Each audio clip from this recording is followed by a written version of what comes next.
Hello and welcome to another episode of Whatever's Cool, the show where we talk about anything and everything that is cool in the world today. I am the hard stuff that is Daniel Paul Crow, and with me is the cool but oh so smooth Tim. How we doing, brother?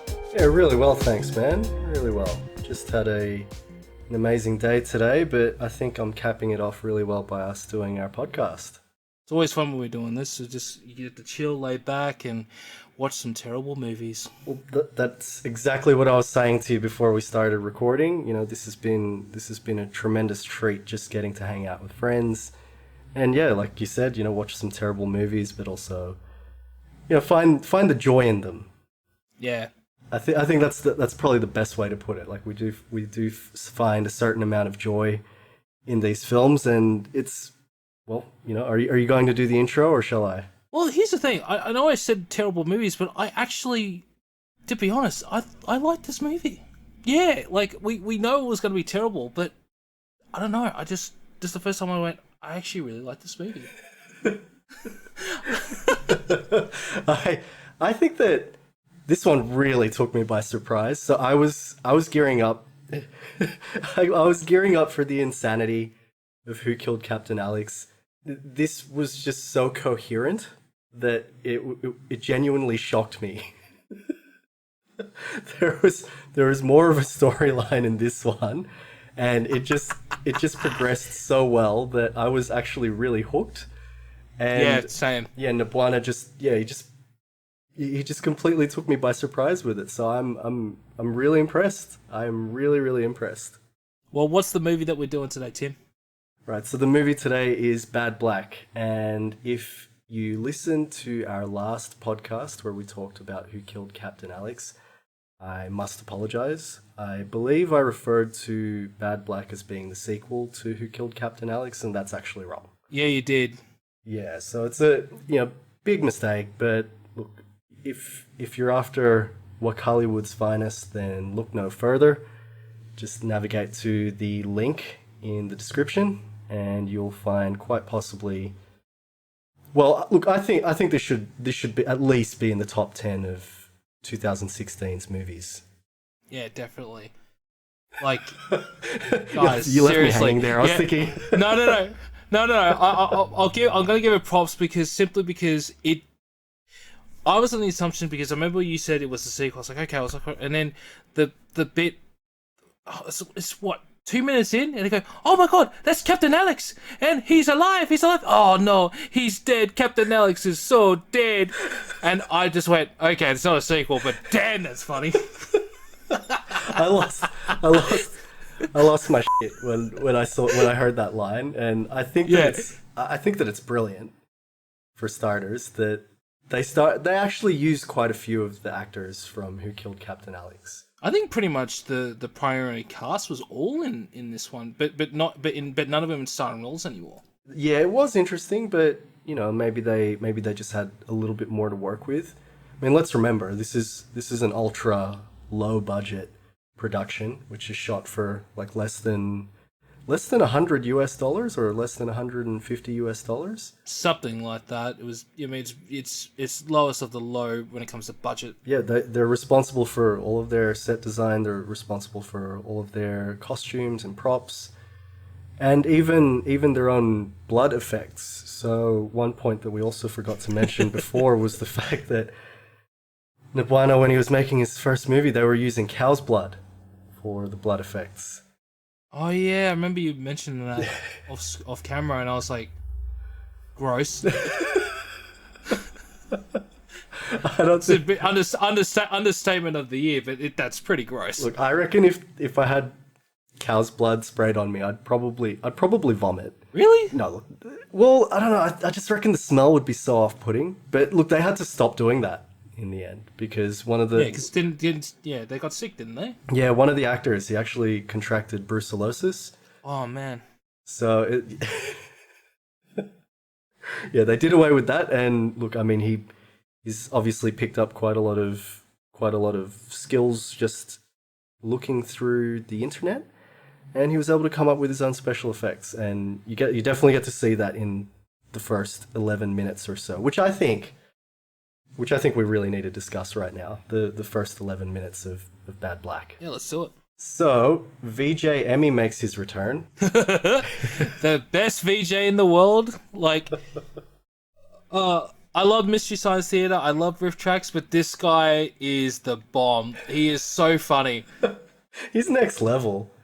I know. And it was. I think it was a triumphant return, and that was definitely encapsulated with his opening lines where he's describing the character. So there's a character, and he's in a Forex currency exchange place. Yep. Set design's amazing, by the way. So to create the impression of like a business window, they've actually got cardboard box up.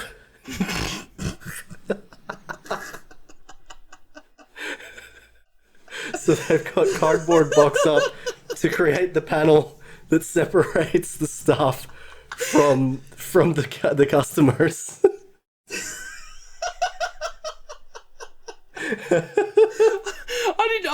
I was racking my brain because I couldn't tell what it was. I was just like, it was... But you think that the main character is the one that VJME describes. He says, "This is Swaz. Swaz means Schwarzenegger in Uganda. Swaz's wife is in the hospital. He's a good man. She's dying." I'm sorry if I'm getting the accent wrong. Like, it's been a long day. This is similar to when you had your attack of hay fever the other week. Yeah, I know. But the difference is, at least you can struct a sentence. I couldn't. Well, the next thing you know, Swaz steals a gun and he decides to hold up the Forex joint. He tries to shoot through and, with the butt of the rifle, break through the glass of the currency exchange counter. Yeah. That fails, so, VJME says he's got a key. And then he pulls out a hammer and smashes through. He goes, "Ugandan key!"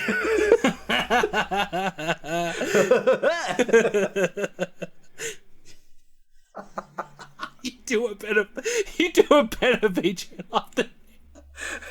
I've seen this movie twice in the past 2 days. I'm a little bit delirious, but that laugh is now forever stuck in my head. It kind of reminded me of Eddie Murphy when he was doing like a James Brown impression in Delirious. Oh, I've already forgotten how he sounded like that, but yeah, that was pretty iconic. Moving, yeah. Grooving, yeah. Zanzibar, yeah. See you, yeah.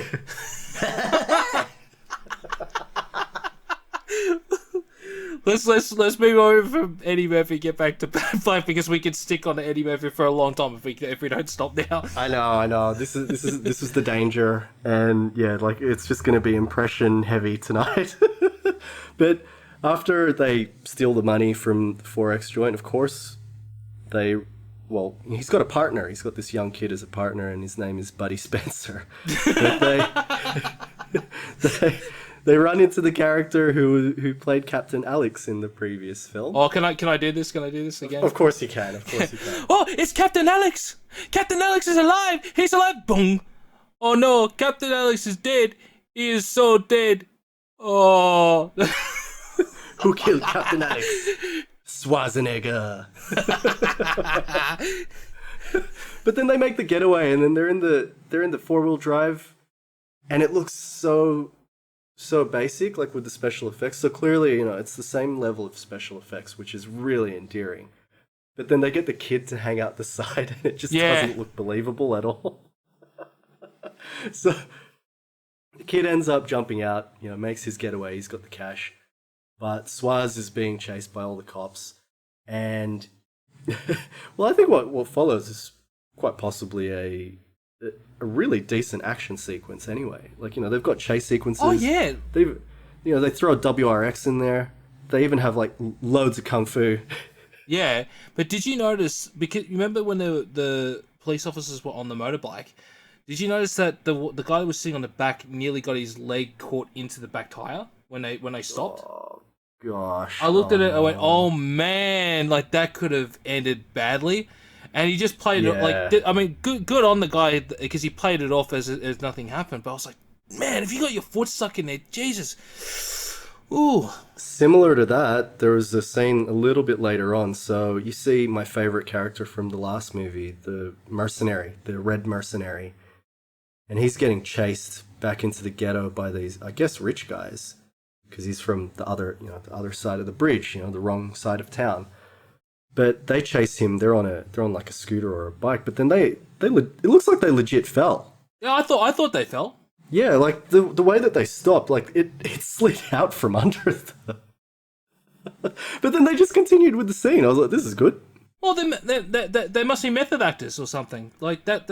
And Maybe. that's proves the dedication to the movie. And I think even if it's a low budget film, if you're willing to do that, I mean that's commitment, and that's great. I love to see that in films. Yeah. Like you get so many low budget films these days that they're just phoning in or they've never had any experience. But these guys, dedication, like they nearly fell off, and yet they still continue on with the scene. And it's certainly an I guess a trait that's carried over from the last movie, because even that one, there was the part where we saw the guy who actually connected when he hit one of the other stunt guys. But yeah, they just continued through with it, and they kept the shot in the film.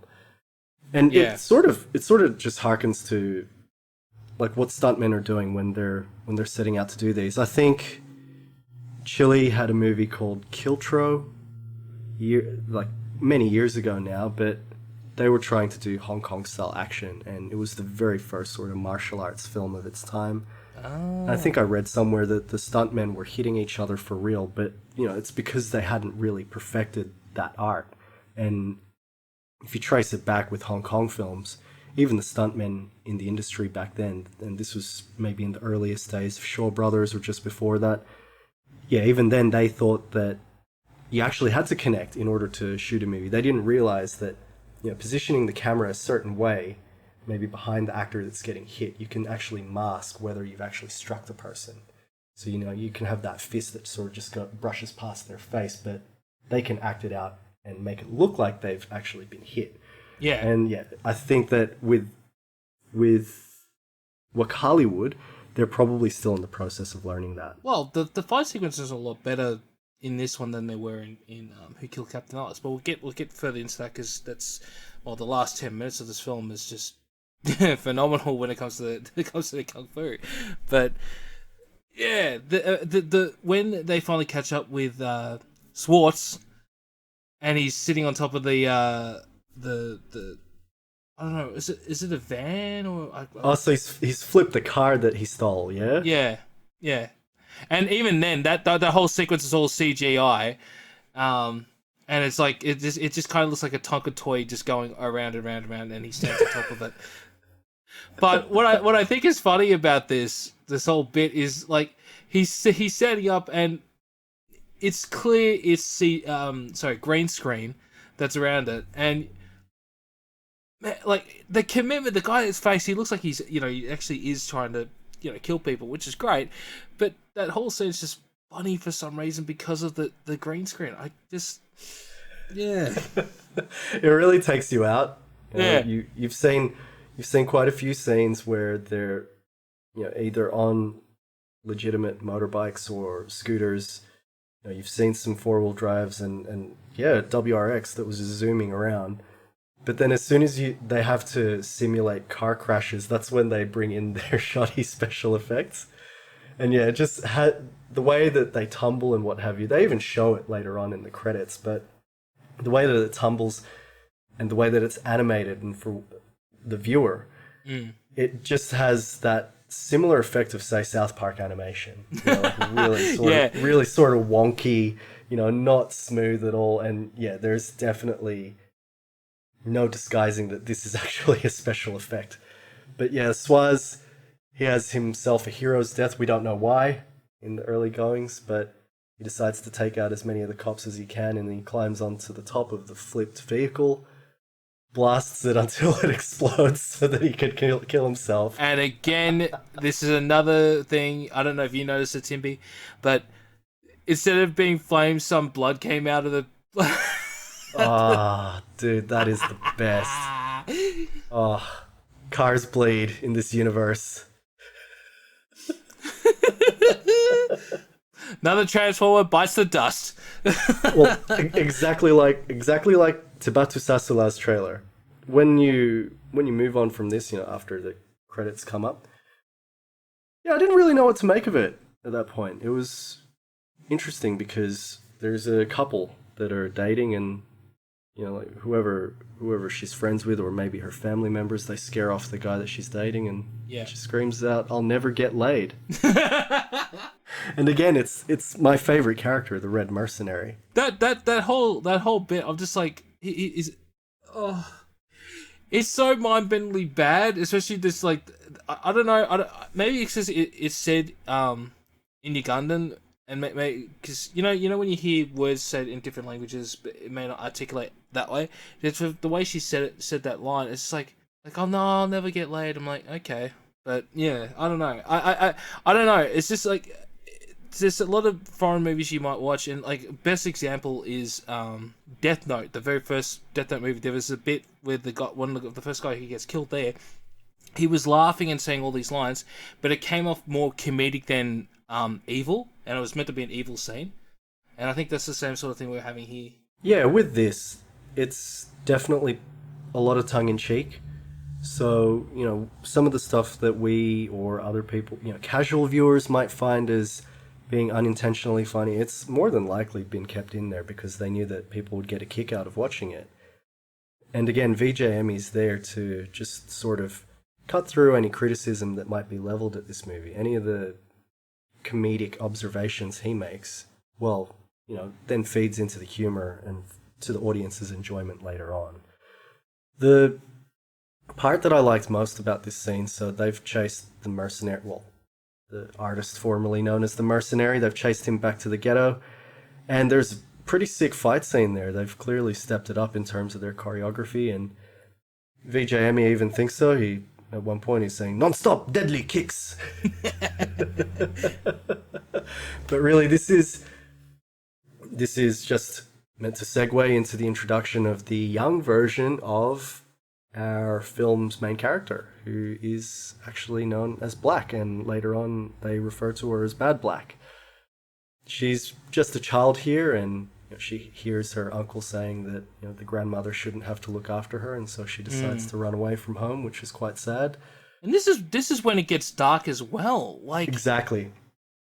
Oh, like, because we assume it's going to be another comedy, so bad it's good sort of thing, but that was dark, and I was unprepared for that. I think, and I remember when you messaged me halfway through the week, and he was like, "This is a dark movie, Dan."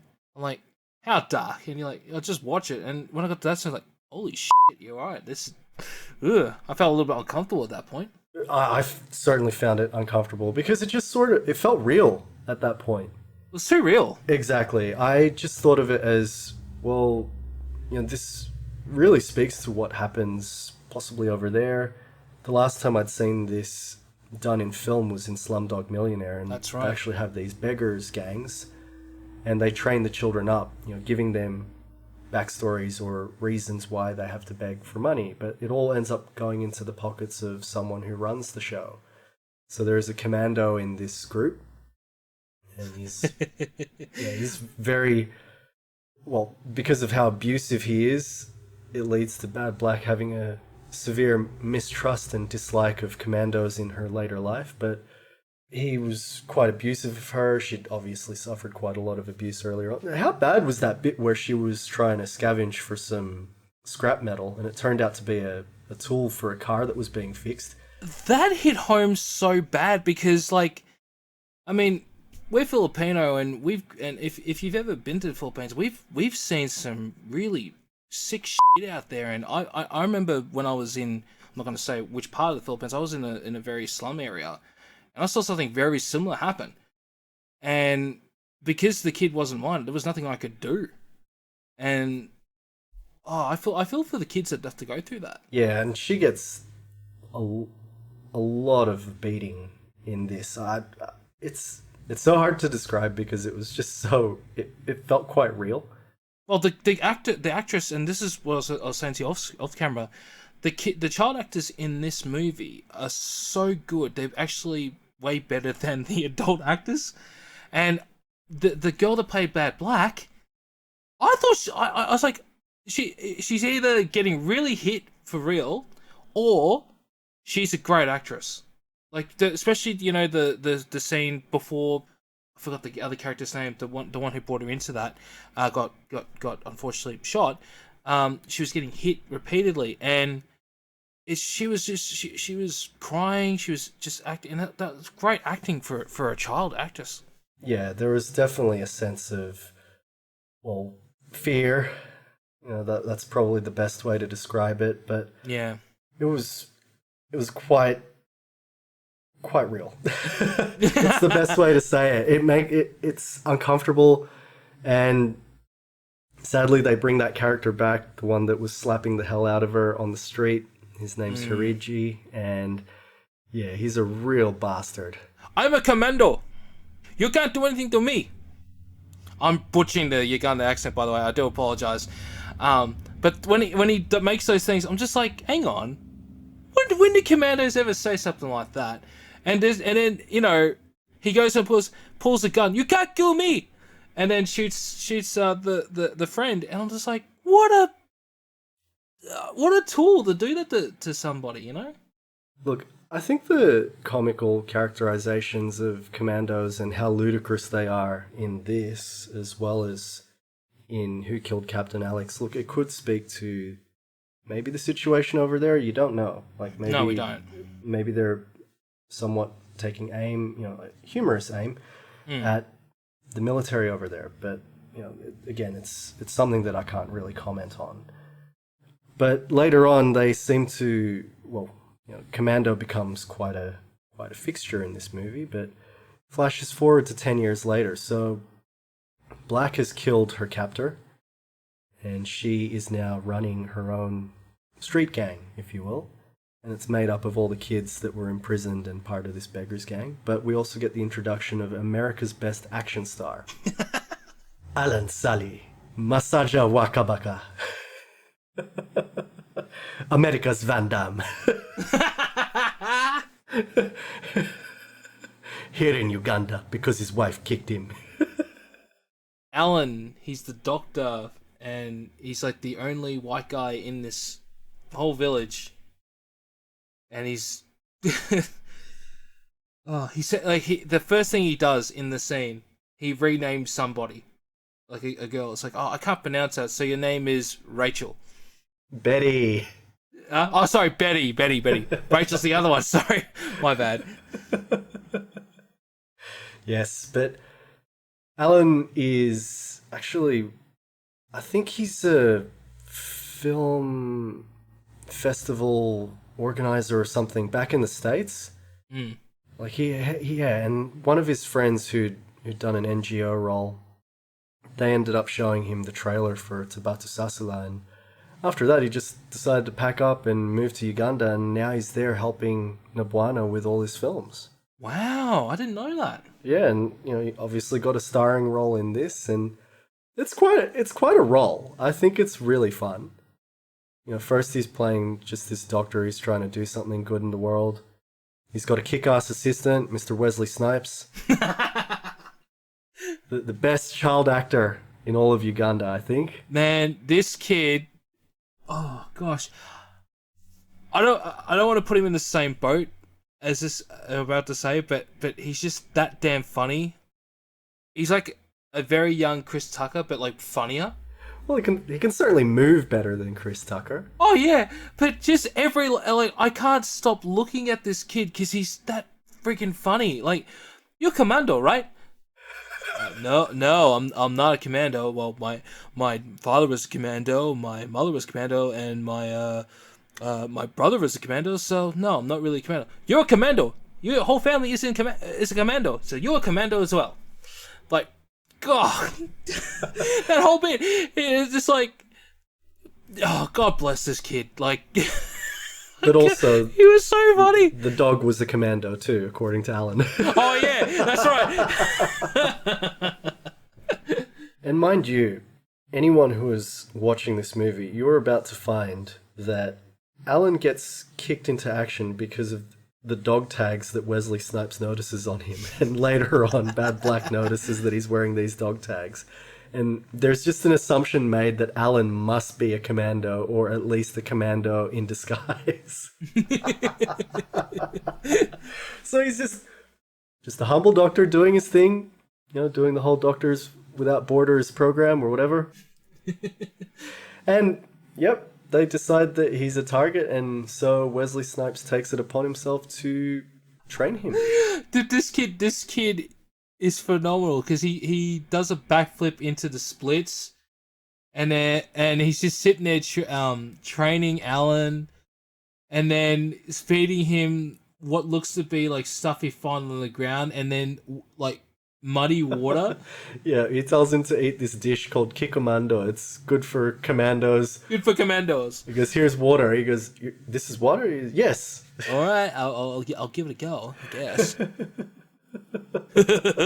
Like, jeez, like if someone showed me water like that, I was just like, yep, I'm out of here, man. I'm not drinking that. Fuck that.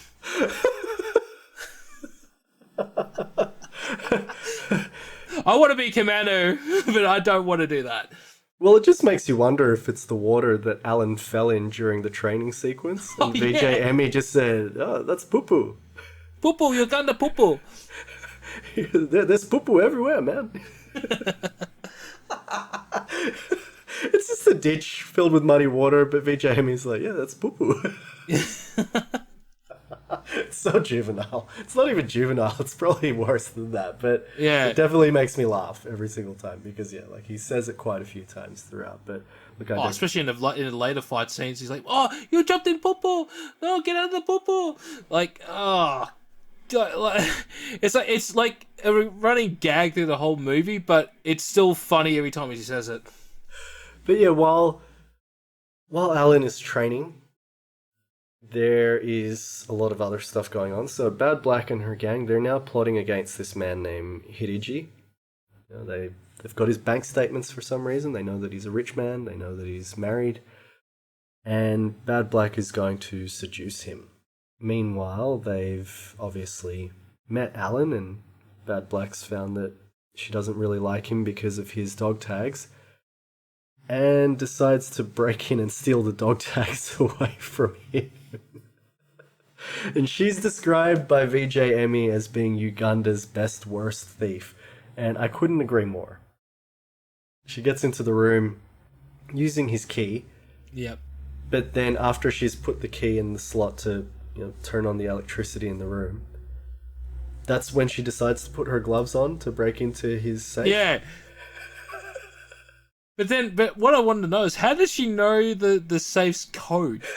Just straight up. Yeah. Yeah. It's like, oh, look, there's dog tags. Here we go. There's mine. Bye-bye.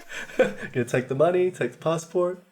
Yeah, it just makes no sense, but I think that's the whole point. None of it's supposed to. But again, like this is very cohesive. It's so easy to follow compared to Who Killed Captain Alex. Well, at least there's a plot this time. Look, we haven't even convinced Ben to go and watch it, but our producer tried to watch Who Killed Captain Alex, and that one was a little harder to follow. He said, and look, I think if you persevere, you'll find a lot of joy there. I mean, certainly. I think Ben and Trip would really love this, but the problem is like, I like I've said in the past, it's a movie. Well, I think not even just this movie and the other one. I just reckon these types of films are best when you're with friends, because you could just sit there and laugh and laugh and laugh. And well, I mean, this is a different example because this one I really loved, even just watch it by myself. But even Captain Alice, like, you need to have a friend. You need to have a friend to sit there and enjoy the spectacle of it. Absolutely. And when you see the plan in motion, it's very femme fatale of Bad Black. She seduces Hiriji. Clearly she's quite alluring, and he needs to have her phone number. He was pretty slick, I found.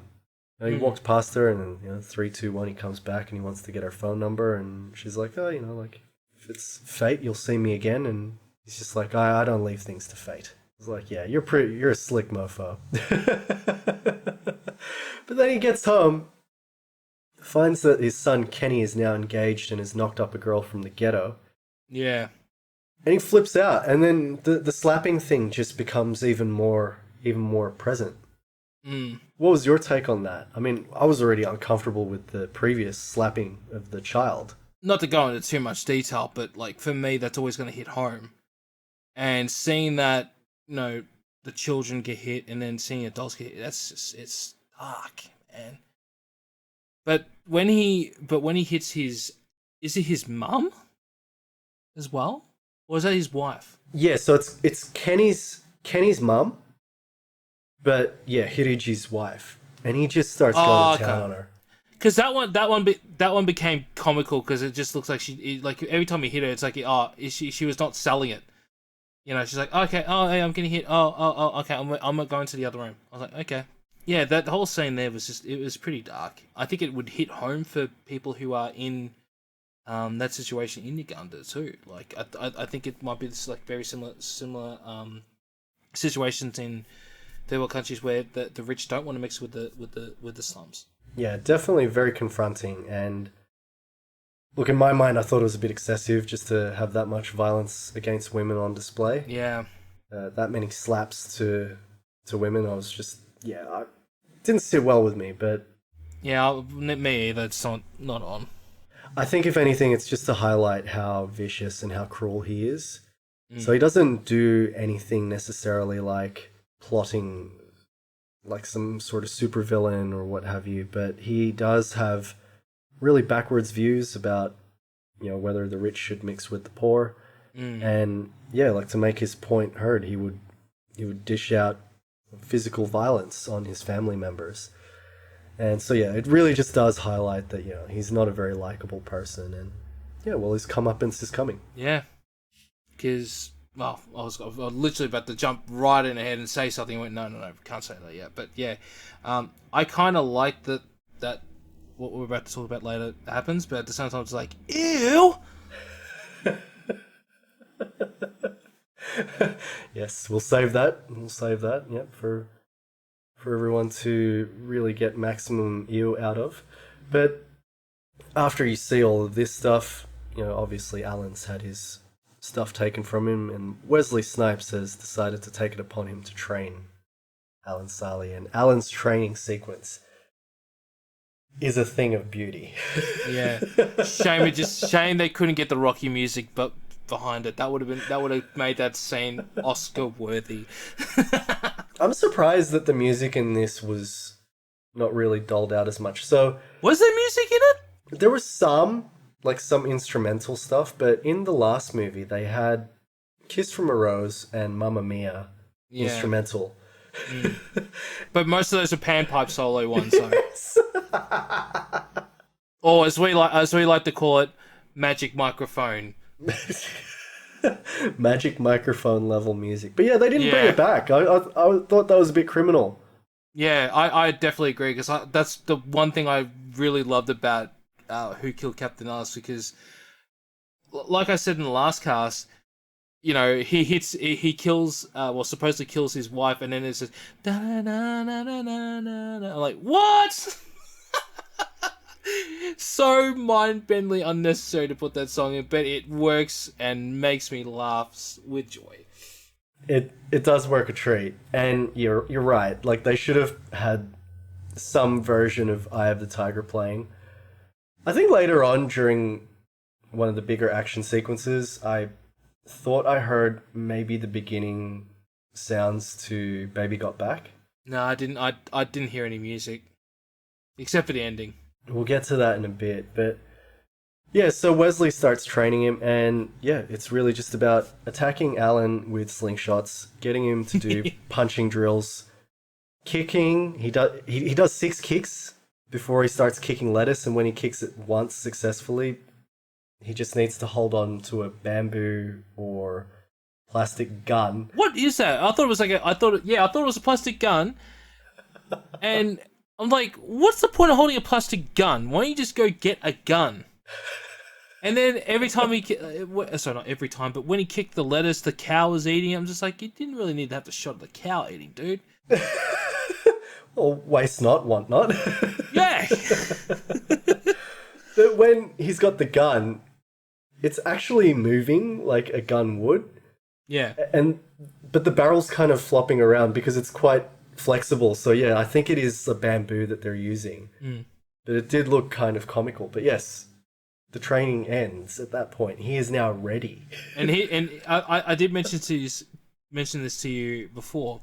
So he's got a not a leather jacket, but just a jacket on and glasses. And the moment you look at him, he looks like a younger version of MCA from the Beastie Boys. And I'm just like, I'm just waiting to hear dun dun dun dun dun dun dun dun dun dun dun dun dun. You know, obviously Sabotage, and I was just sitting there cackling myself. It's like, oh my gosh, they're gonna do like something like what the Beastie Boys did in that video clip. And my god, they did. It was so funny. I don't know if it was intentional, but damn, that was funny. Just running around, getting, tripping over and stuff, trying to, fight. Man, that sequence is so good. Yeah, when we finally get to see Sally in action, it's really, really fun. Like he's now had his hair cut and shave, and obviously, like a bit of a disguise, but I mean, everyone knows that he's the only white person in the entire village. He's the Mzungu. But now he's a commando. He's ready. And, he goes in there and he just starts attacking and having to defend himself. And the action is really, really well choreographed. It's improved upon so much more.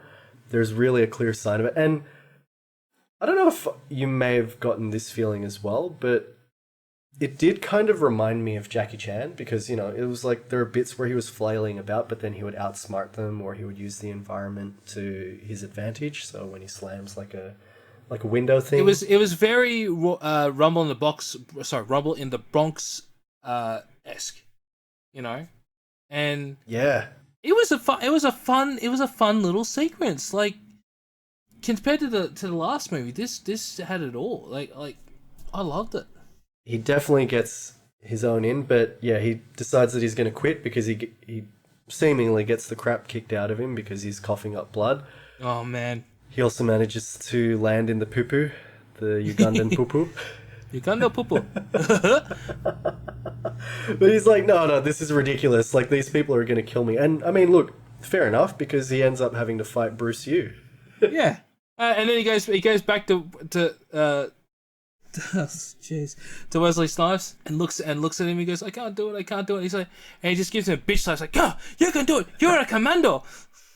And he goes, no, I can't. Bitch slaps him again. You can do it. And then you got an adult in the back who's, I don't know if he was drunk or maybe he's just acting that way, or he's just going, and I'm just thinking in my mind, he's just laughing because you're getting the shit kicked out of you from a bloody 6-year-old. Come on, get in there, son. Yeah, they mention him as being Uncle Benin, but then VJ says, oh no, wrong movie. So I take it he's in something else that we haven't discovered yet. So we're going to have to try and find this Uncle Benin character. But yeah, Wesley, doles out some tough love. He's like, yep, took me years to get this tough. Sends him back on his way. Just has to run off. But now we're getting down to the business end of things, getting to the eel part, as you said. Mm-hmm. So Hiriji has decided to, kind of propose to Bad Black. So he's revealed to her that he's disowned his own son. His big plan, and this is quite evil. But yeah, he doesn't like the ghetto. He wants to buy it up, and he wants to throw everyone out. Yeah. And he says that he needs a new wife to give him a proper son and take over his inheritance. And she, VJ Emmy even goes, that's first. And I just love how easily convinced he is, but she's like, she'd be honored to be his wife, but she'd only do it if he transfers money to her, and then he just agrees to do it tomorrow. He's like, yeah, we'll just go to the lawyer tomorrow. And what we would be thinking, VJ Emmy basically says, he's like, oh, Hiriji's in love. Dumb bastard. But when he says, yeah, of course, tomorrow we'll go to my lawyer, she just throws her hands up. She goes, I love you. And then they embrace. And so he definitely transfers all the money to her, and she decides to take him to the ghetto, and he's like, oh, what are we doing here?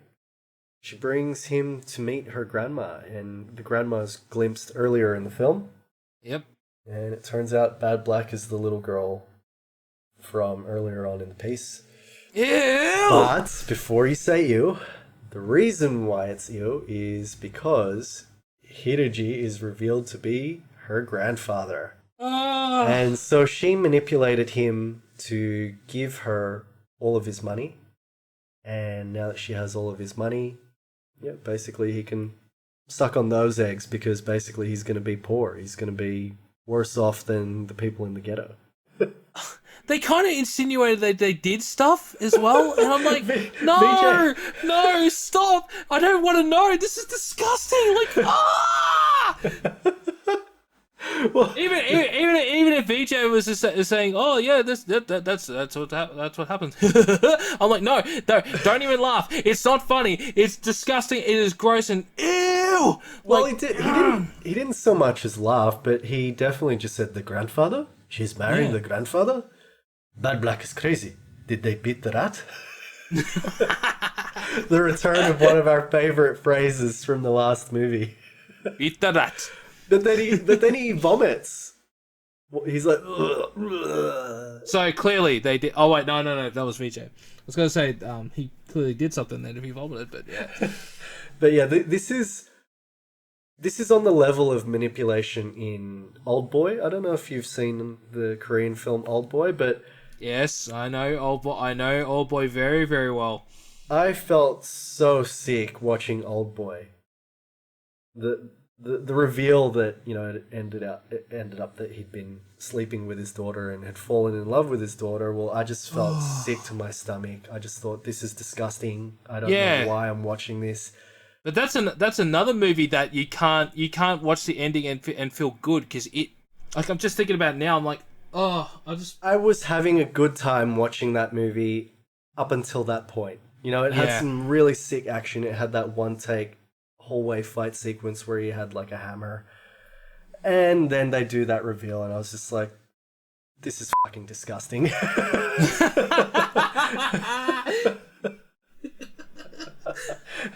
I know we talk about character building experiences, but that was them Koreans, man, they're crazy with their storylines.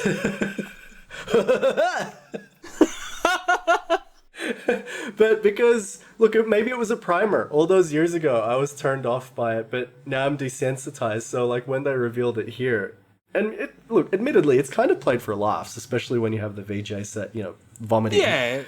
Yeah. So here I wasn't as turned off by that reveal, but well, we didn't have to see anything like we did in Old Boy. Yeah, exactly. I guess that's kind of the comfort in that one. I guess, but. Did you watch the American remake of it? Because I was just like, no, I know what's happening. I'm not gonna watch this. No, I couldn't watch the American remake, even though I had Samuel L. Jackson in it and one of my favorite actors, Josh Brolin. No, could not do it. Couldn't put myself through it. Yes, well, oh, whew. Yeah, I'm having PTSD flashbacks to that, but yes. It's alluded that they may have beaten the rat, and look, thank God they don't dwell on it for too long because then it leads into the next main action sequence. Mm-hmm. Do you want to take us through that one, Dan? Is this when he goes for the second round so Alan goes for his second round?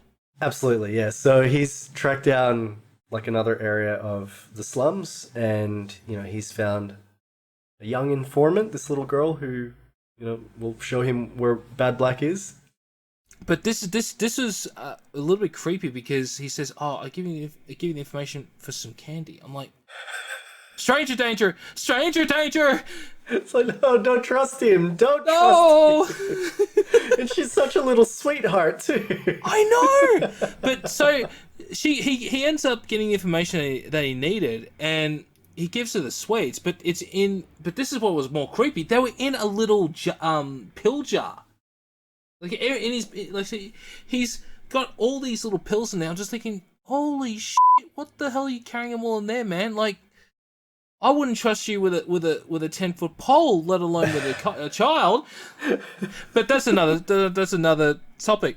But moving on from that, she leads him into this dark alley where there's the whole gang there, and they're smoking, they're talking, and in the midst of all this as well, the cops are on their way. Whoa, but the thing that I don't understand is how the hell the cops know that we're there. Well, not just any cops. Firstly, these are kung fu cops. Yes, Uganda Kung Fu cops.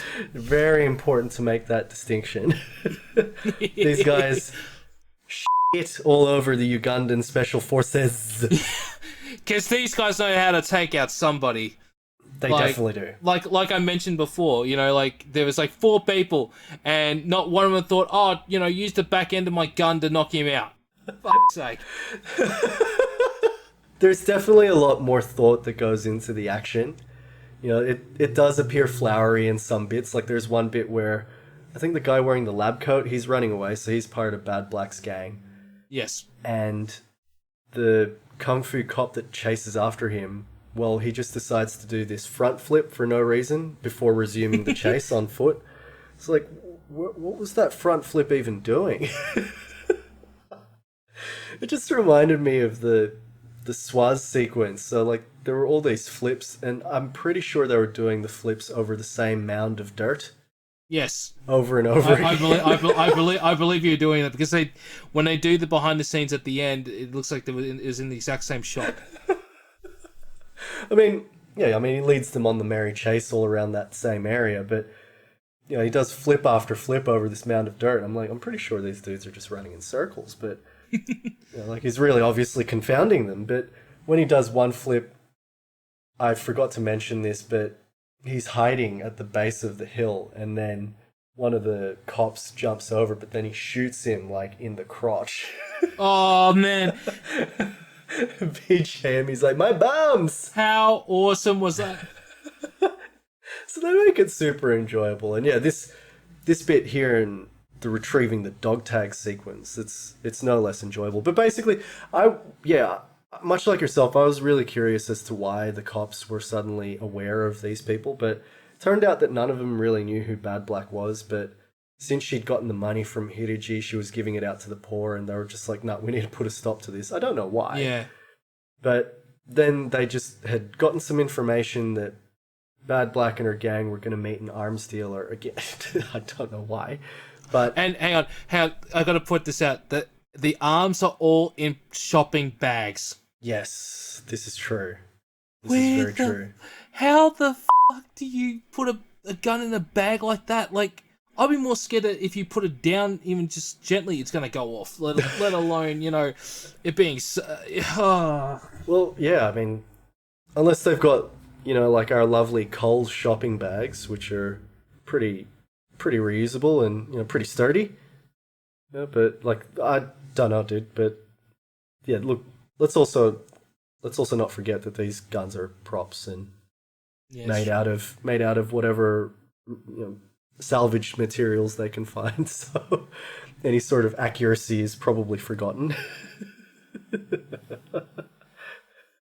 You're going to have a healthy suspension of disbelief when it comes to watching this. But yeah, the cops here, they were so much better. I found that they were a new and improved version of the Ugandan Special Forces. And it was great that they didn't have any crazy names like Operation Cut Tiger's Balls or Remove Tiger's Balls. Although I kind of miss that. Yeah, I'm just glad that there was no helicopters or any sort of tactical vehicle where clearly they got one set of headphones and they take it off and there's another set of headphones over that, or winding down the window to shoot. Heavily improved enforcements. I think that helicopter still makes an appearance in other promotional materials coming out of Wakaliwood. Oh, just the opening bit. That's the helicopters. So yeah, where they storm America. Mm. But again, where they're having that whole commitment to continuing the scene, there's one bit where the guy, I think in the lab coat, he's trying to make a getaway, and in the scene he actually almost trips over a chicken. Yeah. Yeah, I was like, this is beautiful. Well, Alan does trip over a chicken in one of those scenes as well. Gold. Alan's awesome in this. Yeah. He's probably got one of the best roles. Like he gets, like when you're growing up and you watch action movies, you want to be the guy that fires the big machine gun or, like wins all the fights. Well, like this is exactly what Alan gets to go through. So, he has the training by the legendary Wesley Snipes. And yeah, when he has round two at trying to retrieve his dog tags, he gets to look every bit the action hero, and he's just kicking ass all the way through. Yeah, with a big ass gun. when VJ Amy says that line, because at this point you've kind of forgotten that Alan's a doctor, but he goes, "This doctor needs borders." I just love it when he goes, "Oh, another doctor's gone crazy! Another doctor's gone crazy! Run! Run!" I did like when he was training and they were like, "Catch him! Catch the Mzungu! we must eat him!" Oh god! Harkening back to the whole German tourists thing. Oh man, that was classic. But save me the head. Yeah, very good. But when he finally catches up to Bad Black, so it turns out there was a reason all along why Alan being involved in this would be good. Because, the cops didn't know who Bad Black is, so he's cornered her, he shoots the gun near her. But it's funny how she falls to her knees, and it was just like the worst acting. She's like, I give up, like throws her hands up in the air. Yeah. And then he's like, where the fuck are my dog tags? They're like, oh wow, this is intense. This is like John Wick. Exactly. But yeah, he's the only person who was ever able to positively ID Bad Black. Yeah. Spots her. She gets arrested. He gets his dog tags back. He has the tough guy line, "Don't fuck with Americans." That was the most stupidest line that could come out of his mouth. But I mean, it works. But at the same time, just like, really, did you have to say that line? Yeah, understandable. But again, the best part is no repercussions. He's just murdered a shitload of people. Yes. And basically terrorized this neighborhood, this slum. And the cops don't give a shit. It's like, okay, we found Bad Black. All right, you go take your dog test and go be a doctor somewhere else. Bye bye. All the kung fu cops had to do was just capture Bad Black. They were just like, nope, we don't need to do anything with this Mzungu. I love that word. I just like it. I like saying it, Mzungu. What does it mean? Does it mean doctor or? I think it means white guy. I don't know, man. I'm gonna have to plug that into Google Translate later. Bad Black's been taken over. Sorry, not taken over. Taken in, and it fades to black, and then the VJ just goes in and goes, and now presenting the first women in prison movie of Uganda, and you're like, what? And it just opens to this. I've got to be really very nice and just say this big lady who's called Godzilla. Yeah. With two very small ladies next to her. And Bad Black gets lead in, and obviously this is the prison boss, and automatically she sees Bad Black and it's another slapping scene, and so Bad Black gets the living shit slapped out of her, and then there's another lady who goes in just to say, "Oh, you're going too much," and she gets punched in the face, and all of a sudden, Bad Black just goes into her hair tie and pulls out what is, I think, 5,000. Maybe, but yeah, like it was a big number. Yeah, it was a big number that was on that. And she goes, "Oh, we're friends now." I'm like, what the hell? Why don't you just do that at the start? Yeah, but this is the Wakaliwood Super Prison. Yes. Featuring 4 dicey women. Yes. And yeah, the big chick is known as Godzilla.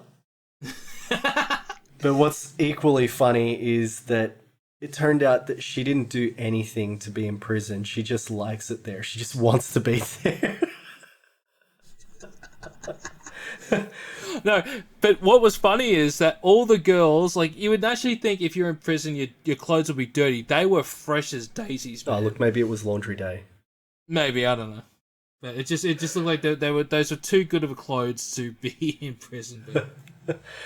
Yeah, it kind of started telegraphing the end there. So while in prison, Bad Black befriends another inmate, and the inmate starts telling her that, yep, she was brought to the prison after she gave birth. Her father was a very rich man, and he put her there because of who she loved.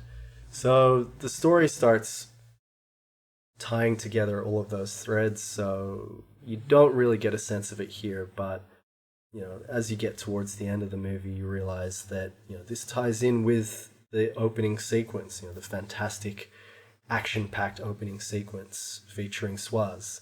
Spoiler alert, but we are going to go into the full storyline here. Apologies in advance if people wanted to watch this unspoiled or listen to this and not be spoiled, but yes, well, it turns out that this woman Flavia in prison, it ends up being that she is Bad Black's mother. It's really cool. I thought it was really cool.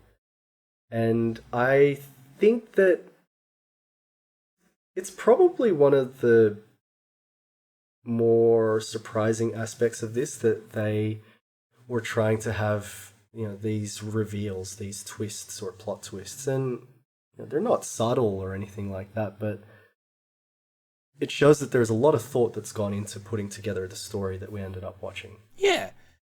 I just think it could, like, because it's only an hour and 8 minutes, I believe the movie is. I would love to see it planned out a little bit more, but for the time they had, I mean, it is what it is. But what I find when it is revealed that is her that she is her mum, and then they're in the court. I was expecting maybe tears in the eyes and everything. It wasn't really anything like that. But and then when they hugged, acknowledged each other, it just looked like an awkward family hug. It didn't look like, oh, I missed you so much. It was just like, oh yeah, we see each other maybe once every 2 years kind of hug.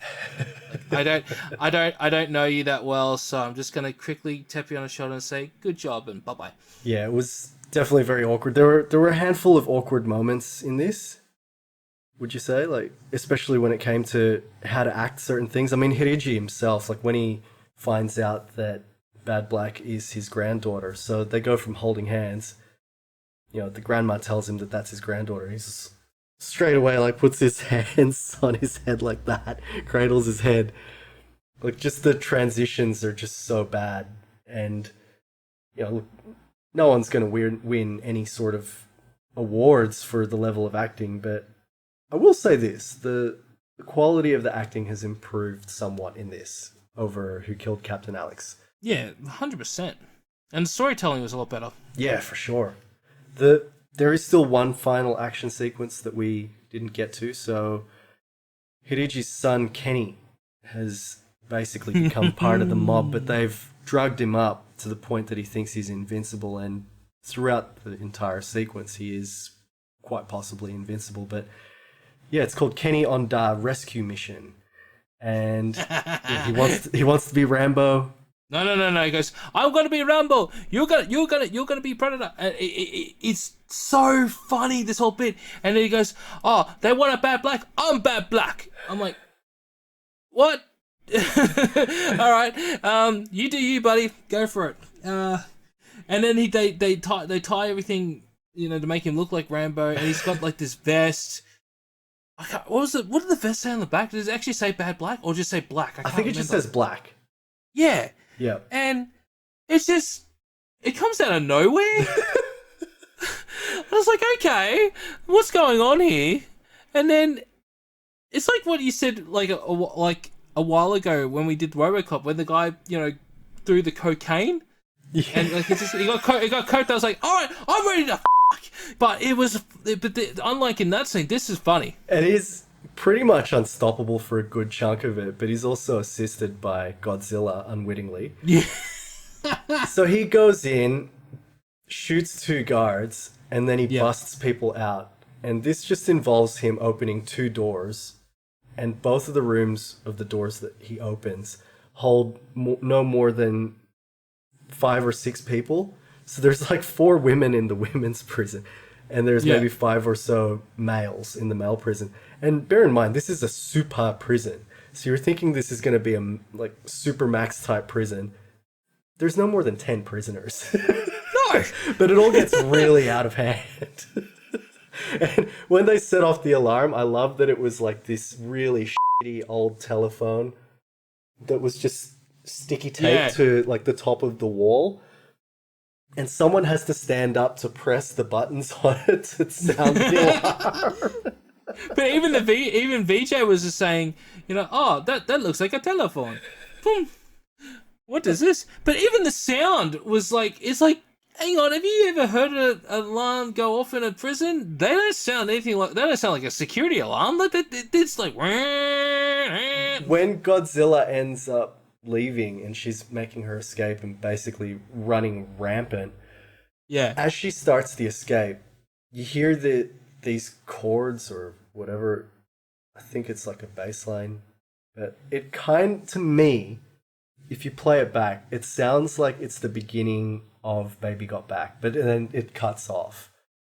And I thought that I didn't hear anything, so yeah, I thought that if it is Baby Got Back, it definitely would be very fitting for Godzilla because she's just a beast. Oh hell yeah! And yeah, like she just beats the crap out of everyone. I'm pretty sure she's connecting on quite a few occasions, like especially when she was punching Bad Black in the stomach earlier on. I was like, "Are you landing these punches, woman?" But she looks like a tough woman. Like I wouldn't want to mess with her. Oh, without a doubt. Yeah, she's a unit. But yeah, there are these 3 guards, and well, 2 of them are in a tent, and VJM's like, were they beating the rat? when Godzilla's running around, they're saying that she's Superzilla. They're like, she'll destroy Kampala.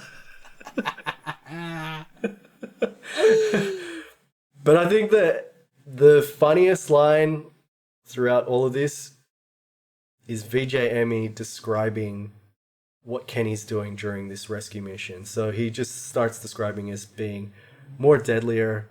He is Rambo, Schwarzenegger, Van Damme, Bruce Willis, Bill Murray. Yeah, Bill Murray. Like, out of all the action heroes, you pull Bill Murray. Okay, yeah, cool. That makes sense. Then he goes Stallone. Nothing can stop Kenny. And then he even mentions Zoe Bell. I was like, this is awesome. So he's given a shout out to one of the greatest stunt people of all time. But yeah, Bill Murray. Yeah. Man, that whole line was just gold. Yeah, it definitely hit. It was one of my favorites. It was definitely one of my favorites. And look, it was almost topped by when Kenny finally gets stopped. So he gets punched in the nuts, and VJ yells out, "My eggplants." So he's got more than one. My eggplants! Kenny 2 dicks. But yes, at this point, incredible movie. And then of course, like we get to our conclusion. There's this kangaroo court thing happening, and Bad Black's on trial for extortion of Hiriji. Flavia this is what I didn't get. Like, on her release from prison, she just decides to make her way to the court to watch this case. Yeah. I think because maybe she did know, was it, like, well, we already knew that they were doing it, and maybe she put 2 and 2 together, that's her. But, yeah, I mean, it's not very precise what happened. Yeah, it's all too convenient at that point. But yeah, you're meant to learn why Bad Black chose to extort Hiriji, but VJ just fast forwards through it as if he's fast forwarding a VHS tape. Now that was the best bit of the whole movie when he does that. I was like, oh man, I didn't expect that to happen. It was pretty great, and it definitely just reminds you of, well, definitely the maker's love of old school action movies. I read somewhere that Nobuana, probably prior to starting to do these projects and before he would have gone overseas to do the tour of Bad Black, he'd never been in a theater before.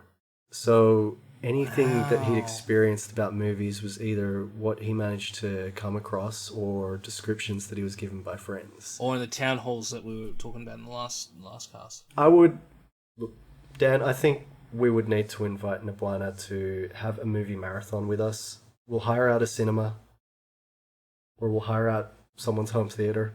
If you're listening, man, like, give us a holler. You follow us on Twitter now, so We can have an awesome movie marathon, and we will. Yeah. It will be curated with the finest pictures, maybe even featuring some Gary Daniels. dude, where's my paycheck? But yes, obviously, we're getting away from things, but the finale is, yep, Flavia is released from prison. She finds out that Bad Black is on trial. She reveals herself to be the mother of Bad Black. And Hidiji is just there, gobsmacked. The look on his face is awesome. I think we need to create memes of his face from when he turns around and he sees Flavia at the back of the court. Yeah, we could. But yeah, it turned out that, Swaz is Bad Black's father. And to pay the medical bills that Flavia was incurring, he had to go steal money, and he stole money from the Forex. Buddy Spencer managed to deliver the money, but Swaz had ended up killing himself in a heroic sacrifice.